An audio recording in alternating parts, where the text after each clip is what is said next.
Once Jadurani Mataji, she painted Krishna's picture, very masculine bodied Krishna. Then Prabhupada said, no, Krishna's body is neither masculine nor thin nor fat. They said, how Krishna looks like? Prabhupada said, Krishna's body is very slender, very beautiful, very soft. Krishna's beauty is a perfect beauty. Krishna's beauty is a complete beauty, is a full beauty.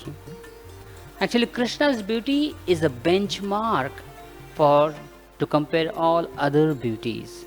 Krishna's every bodily limb is perfectly designed. Sarvanga Sundara Snigdha Ghanashamabjalochana Pitambara Sada Smera Mukhapadma Namostute. Sarvanga Sundar, his every limb of his body is perfectly designed and beautiful. Even God himself, Vishnu, is astonished by seeing Krishna's beauty. Lakshmi, she is mesmerized by seeing Krishna's beauty, and therefore she left Vaikuntha and came to Vrindavan, and she is performing tapasya in Vrindavan just to get the blessings and glimpse of Krishna's beauty. Kandarbha koti lavanya Surya koti mahadute Kotindu jagat ananden Srimad Vaikuntha Nayaka. Kandarbha koti, Krishna's beauty. Krishna actually is more beautiful than the 10 million cupids. His bodily limbs are perfect. He is the source of Cupid. When we chant the Kama Gayatri, actually it is not a Kamadev, it is not a Cupid. It's the original Cupid, that is Krishna.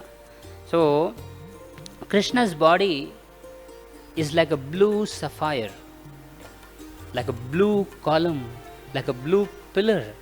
His body is like a blue butter. And Krishna's effulgence eclipses the brightness of the sun. Krishna's bodily radiance.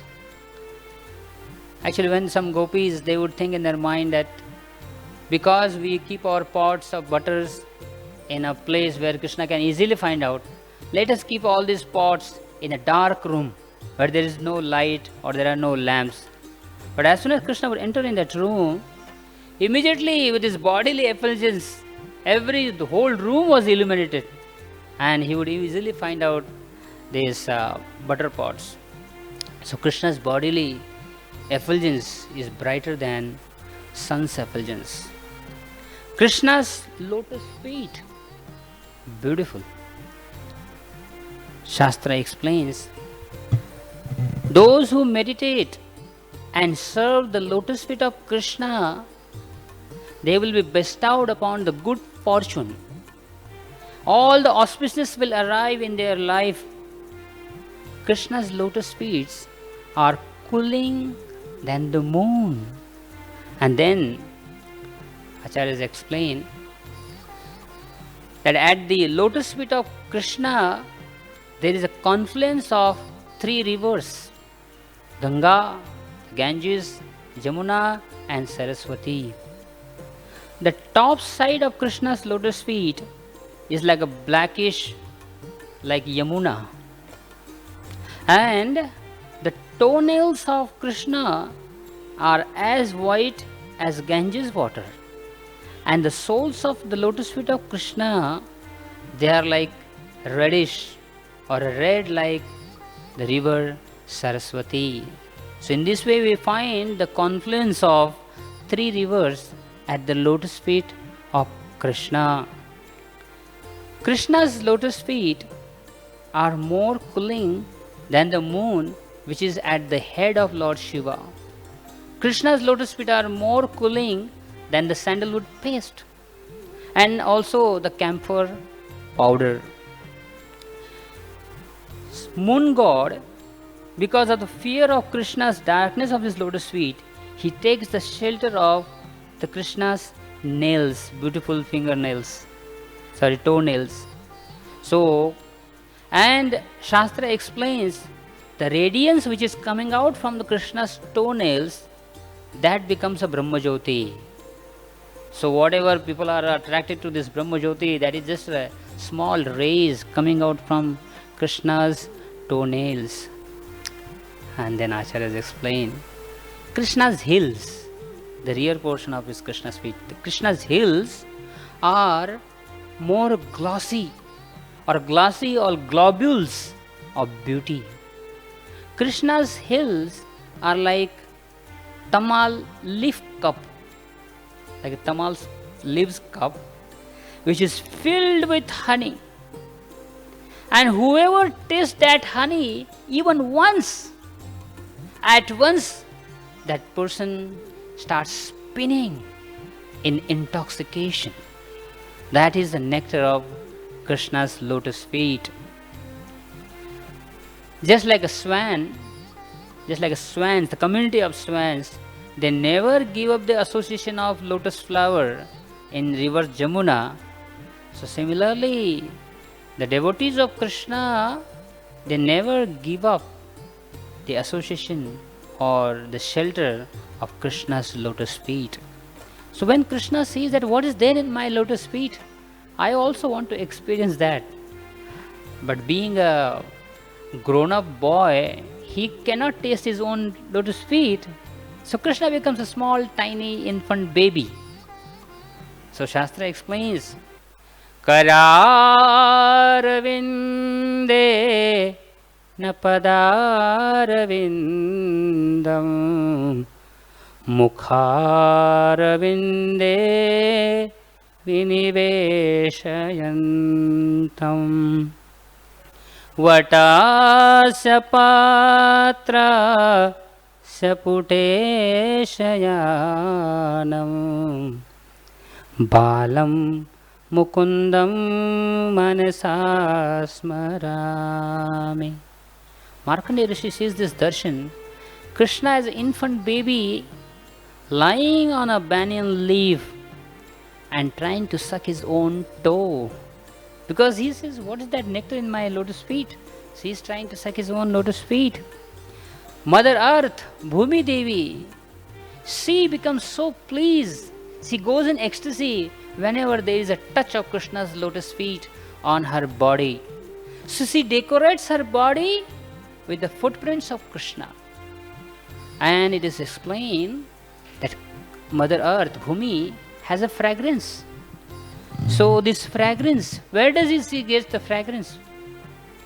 Krishna's lotus feet, simply by the touch of Krishna's lotus feet to the earth, Mother Earth gets that fragrance. And then Krishna's ankle bells. Krishna's ankle bells, they produce such a beautiful sound. It's like the swans are warbling in the company of other swans. They're all singing or warbling.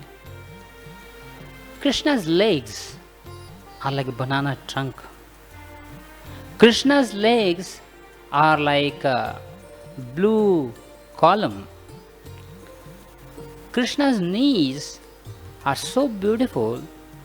It is a resting place of goddess of sweetness. Knees generally, anyway, we'll discuss only Krishna's beauty now. Krishna's knees are so beautiful.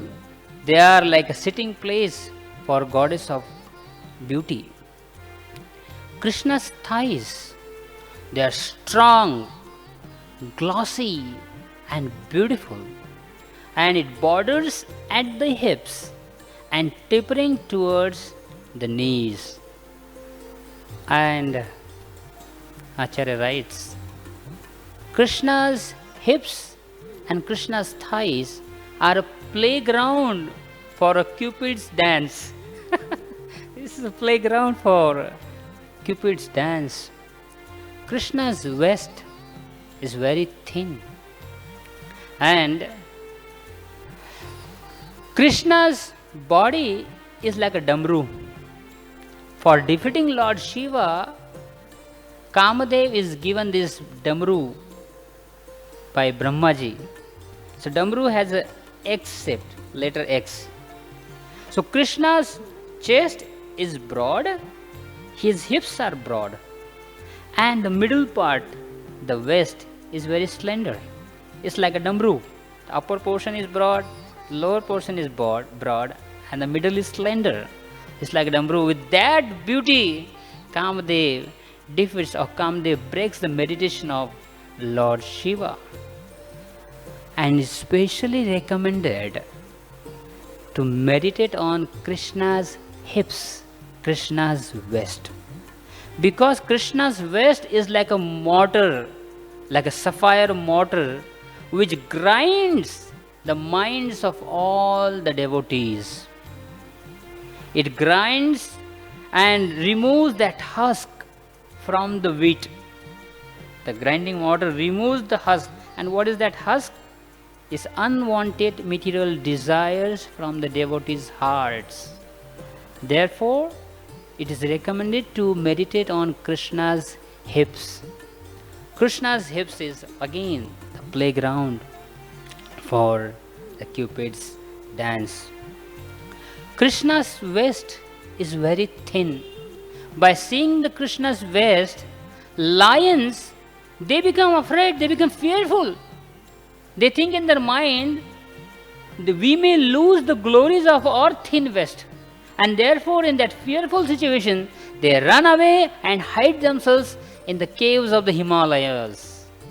So Krishna's waist is very thin. And Krishna's navel. Krishna's navel is so beautiful, like a champa flower. Another place, Krishna's navel is compared with a deep well of nectar. Krishna's navel is a deep well of nectar, and the soft hair around Krishna's navel, they are like ropes for fetching that nectar from the well. And devotees' heart, the devotees' hearts are like the thirsty cows. They want to drink that nectar. In another place, Krishna's navel is compared with a deep lake of nectar, where all the hearts, elephant-like hearts of the devotees, they want to dive deep into that lake and never come out of the lake. So Krishna's navel is so beautiful.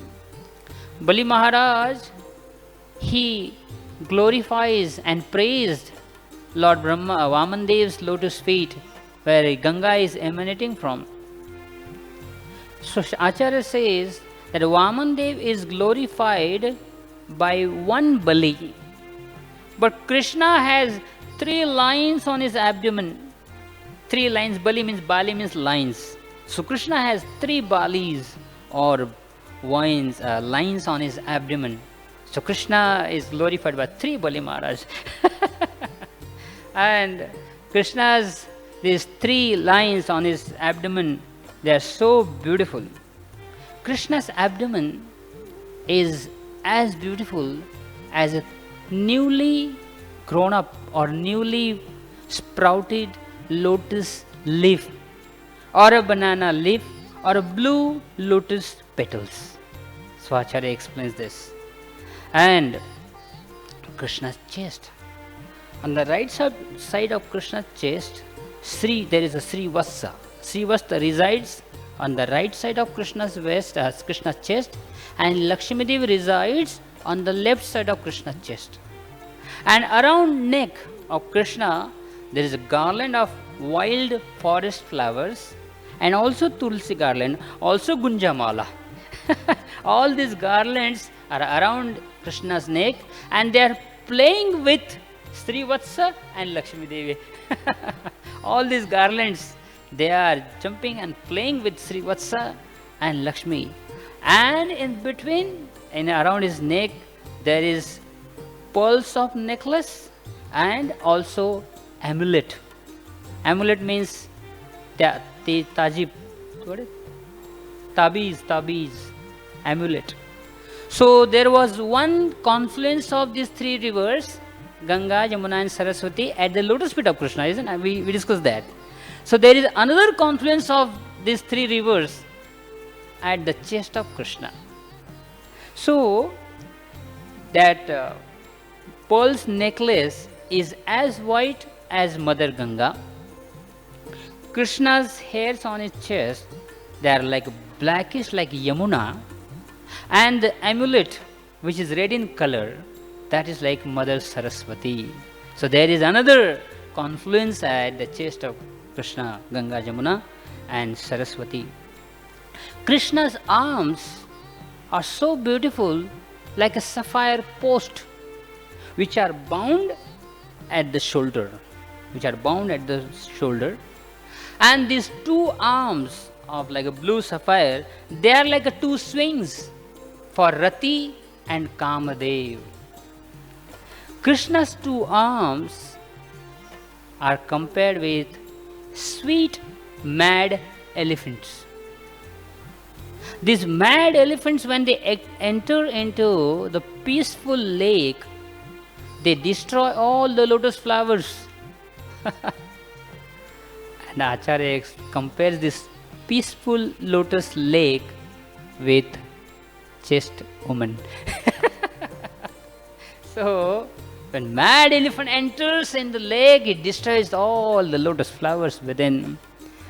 Krishna's hands are like blue lotus coupled with red lotus, because the top side of his palm is like a bluish lotus and his palms are reddish lotus. So they are coupled with bluish and red lotus. Krishna's palms has all the sign of Purushottama, the Supreme Personality of Godhead. Krishna's fingers are as delicate as vines, and Krishna's fingernails are like a small moons. Krishna's shoulders, they defeat the pride of the high humps which are on the backs of the bulls. Bulls have the high humps, but Krishna's shoulders, they are higher than bulls' humps.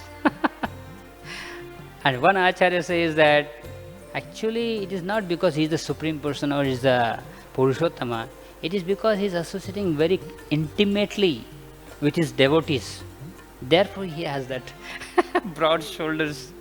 And then Krishna's neck is like, Krishna's neck defeats the glory of lion's neck, being thick and tapering towards its root.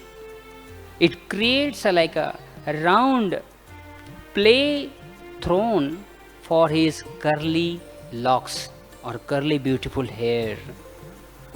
Krishna's neck is like a sapphire conch shell which has the 3 lines on it. And one Acharya writes so beautifully, these 3 lines on the neck of Krishna, they concealed the entire beauty of the 3 worlds. There are 3 worlds, 14 planet system is divided into 3 worlds.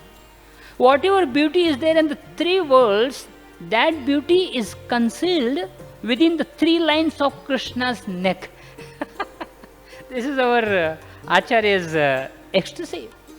And then Krishna's lotus face. Now Acharya says, where to compare now? What is there what is the object in material world to compare with? Then they say, okay, we may compare Krishna's lotus face with a full moon on one condition. You have to remove all those spots first. Because the moon has spots on it. So first remove those spots, and now you may compare Krishna's face with this full moon. And now on that full moon, start placing all these different limbs of Krishna, the beautiful nose, the lips and ears and the eyes. And they explain Krishna's lips are as reddish as cherry fruit. Krishna's lips are as reddish as cherry fruit. Krishna's tits are like a pearls. They are more white than the milk. And Krishna's lips, at the end of his lips, there are two whirlpools. Sometimes people get here. Krishna has whirlpools at the end of his two lips. And it is recommended that when we meditate on Krishna's lips, once one develops that attachment and greed for Krishna's beauty. Krishna's nose is more soft and beautiful than the sesame flower. Krishna also wears one small pearl here at the middle of the nose. Krishna's eyes are beautiful like a lotus petals. So one time one devotee asked Prabhupada, how does Krishna's eyes look like? What is the color of Krishna's eyes? So Prabhupada closed his eyes and he said, after some time Prabhupada opened his eyes and he said, Krishna's eyes are blackish. He said that Krishna's eyeballs, the center part, the eyeballs, they are black and the remaining portion is white. And inside of the eyes of Krishna, around the eyes, there is a reddish border. So when I took darshan of Gopinath, I saw it's the exact description. Whatever Prabhupada says and gives the description of Krishna's eyes, Gopinath ji has same thing. The black eyeballs, the other remaining portion is white, and around Krishna's eyes there is a reddish border. Exactly here. So that is Prabhupada gave the description of lotus eyes of Krishna. And Krishna's eyes are very beautiful. You know why? Because Krishna's eyes, because they are lotus, like lotus petal? No. Krishna's eyes are beautiful because they don't see any faults in anyone. Our eyes see faults in others. Therefore, they cannot be called a beautiful eyes. But Krishna's eyes are the only eyes which are beautiful because they don't see faults in others. Krishna's eyebrows, they defeat the bow of a Kamadev. Krishna's eyebrows are compared with the flocks of honeybees or bumblebees. All the bumblebees, they are surrounding the lotus flower because Krishna's eyes are like a lotus flower, and all the bees are hovering on that lotus flower, eager to take the honey from the flower. Krishna's ears are more beautiful than a half moon. And Krishna wears Makara Kundala. Makara Kundala means the earrings of a shark size, shark shape of or a dolphin shape. Krishna also has holes in his ears. Acharya, right? This Krishna has this little hole in his ear. So this ear is bluish and inside is a reddish hue of Krishna's ears. Just like Satyananda Prabhu is wearing that flower on the top. Krishna wears a Manikarnika flower on the top of his ear and sometimes lotus flower. These two flowers are mentioned, Manikarnika flower and lotus flower. So Krishna's ears are beautiful. From Krishna's ears all the 10 directions are produced. Then Krishna's cheeks, they are like again two full moon. Krishna's cheeks are like mirror, brightening, shining. And then Acharya writes, Krishna chin is so beautiful. And the middle portion of Krishna's chin is little pressed by the fondling mother's thumb. Sometimes he presses Krishna. So therefore his middle portion of his chin is little pressed inside. And the bottom of his chin, sometimes Mother Yashoda with the two fingers of hers, her two fingers, she turns Krishna's face upwards. Whenever Krishna performs any mischievous activity, then Yashoda Mai, and then then he gets caught. Whenever he performs mischievous activity and he gets caught, and then he comes in front of Mother Yashoda with a hanging head like this. And Mother Yashoda knows. So see, with the two fingers, she just turns his face upwards and she says, "Hey, what did you do?" So Acharya writes this bottom of his chin is little raised because of the two fingers of Yashoda Mai. And finally, the Acharyas explain the beautiful curly hair of Krishna. Krishna's blackish hair, curly hair, they are like bumblebees. Krishna's face is like a lotus flower, and all these bumblebees are hovering or surrounding Krishna's lotus face again to take the honey from that lotus flower. Acharya writes that Shringar Ras is a Neela Varna, Neela Krishna. Shringar Ras is of Neela Varna, and Shringar Ras is there are Shodasha Shringar, 16 Shringars, and Shringar, the Madhurya Shringar Ras begins with the hair. Therefore, the hair is given the most important place on the top of the head. Hair is most important part in the Shringar Ras. So, hairs are so beautiful, and Krishna's hairs are spreaded all over his broad shoulders. Sometimes he tie his hairs as a knot on the top, and most of the times the hairs are loosened, and his hair are beautifully decorated. Now here it is mentioned, small white and yellow flowers. I particularly read those, what is the color of the flowers. Small flowers, because Krishna's hairs are black, so white and yellow colors flowers. Krishna's hairs are decorated with that. And Krishna's hairs are like a blackish cloud around the bluish sky, and the peacock feather is like a rainbow, which is the color sometimes appears in this blackish cloud. Krishna's bluish complexion is like when Krishna is sitting in the middle of the gopis or the gopas, it appears like a golden ring. All the gopis, they are as yellowish as gold. Also the gopas, they are as yellowish as gold. And when Krishna sits amidst them, it appears like a Neelamani, that bluish sapphire or that blue diamond is placed on the center of the golden ring. The Acharya compares that. It's so beautiful. So this is the beauty of Lord Krishna. He is the be all and the end all of all the beauty and the rasas. Raso vai saha. This is the meditation we should do every day when we come in front of Krishna's beautiful deity.